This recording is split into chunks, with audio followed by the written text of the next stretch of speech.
आज की इस वीडियो में हम प्रगतिवाद क्या है तथा प्रगतिवादी कविता क्या है और उसकी प्रमुख प्रवृत्तियाँ कौन सी हैं, इसके बारे में पढ़ने वाले हैं। तो प्रगतिवादी काव्यधारा का समय जो है वह 1936 से 1943 तक माना जाता है।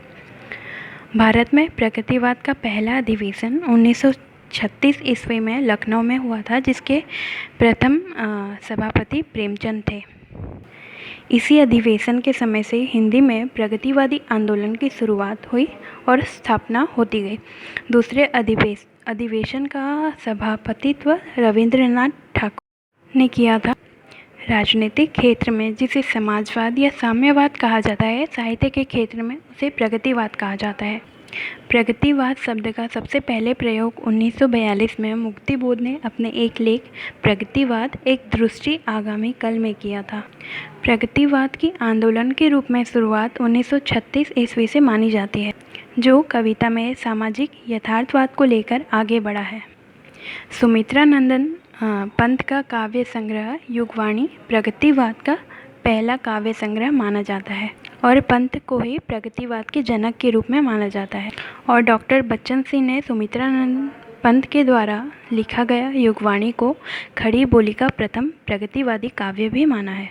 इसकी कुछ प्रवृत्तियाँ इस प्रकार है। शोषितों की दीनता का चित्रण है, शोषक वर्गों के प्रति घृणा जो है उसका वर्णन है, धर्म और ईश्वर के प्रति अनास्था, क्रांति की भावना, नारी चित्रण और सामाजिक जीवन का यथार्थ।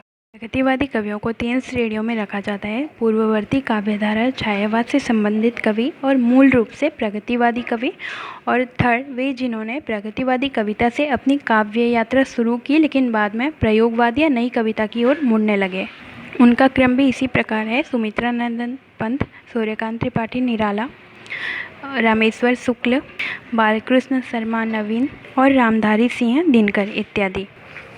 प्रगतिवादी काव्य में निम्न वर्ग के जीवन की प्रतिष्ठा हुई है। इस युग का कवि जीवन के यथार्थ धरातल पर उतरकर समाज के यथार्थ जीवन को देखता है और उसकी अभिव्यक्ति करता है।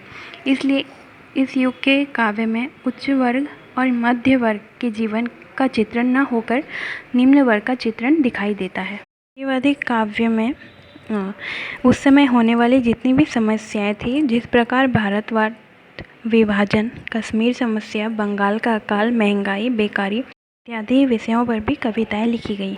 इसमें पूंजीवादी समाज के प्रति विद्रोह की भावना दिखाई देती है। प्रगतिवादी कविता आत्मा, परमात्मा, जन्म और मृत्यु जैसे विषयों को नहीं मानता, ना ही उन पर विश्वास करता है। ईश्वर और धर्म के नियमों पर भी विश्वास नहीं करता, इसलिए वह अन्य परंपराओं का खंडन करता है। पूंजीवादी कवियों ने पूंजीपति और श्रमिक दोनों पर ही अपनी लेखनी चलाई है और शोषकों के द्वारा शोषित किए जाने वाले श्रमिक, मजदूर, किसानों इत्यादि का दुख भी बहुत मार्मिक तरीके से वर्णन किया है। प्रगतिवादी कवि प्राचीन रूढ़ियों एवं परंपराओं के प्रति भी क्रांति की भावना रखता है, साथ ही साथ सामंती व्यवस्था और पूंजीपति विचारधारा के प्रति भी विद्रोह की भावना रखता है। प्रगतिवादी कवियों ने साम्यवाद के प्रवर्तक मार्क्सवाद का भरपूर तरीके से स्वागत किया है, उनकी विचारधाराओं का स्वागत किया है और साथ ही अपने साहित्य के माध्यम से उनका प्रचार और प्रसार किया है। प्रगतिवादी कवि मानवता की असीम शक्ति में विश्वास करता है। वह ईश्वर के अस्तित्व को नहीं मानता, ना ही उन पर विश्वास करता है। वह केवल मानवता का उद्धार करना चाहता है। इसलिए विकलांगों, मजदूरों, श्रमिकों, गरीब लोगों के और साथ ही असहाय पीड़ित नारियों के उद्धार के प्रति लगा रहता है। वह नारी को केवल वासना की पूर्ति का माध्यम न मानकर उज्ज्वल पवित्र आत्मा का दर्शन करता है। प्रगतिशील कवियों ने अपनी रचनाओं में और अपने भाषा में भी तथा शैली में भी प्रगति की और प्रादेशिक बोलियों माध्यम से भाषा को सरल बनाने का प्रयास किया।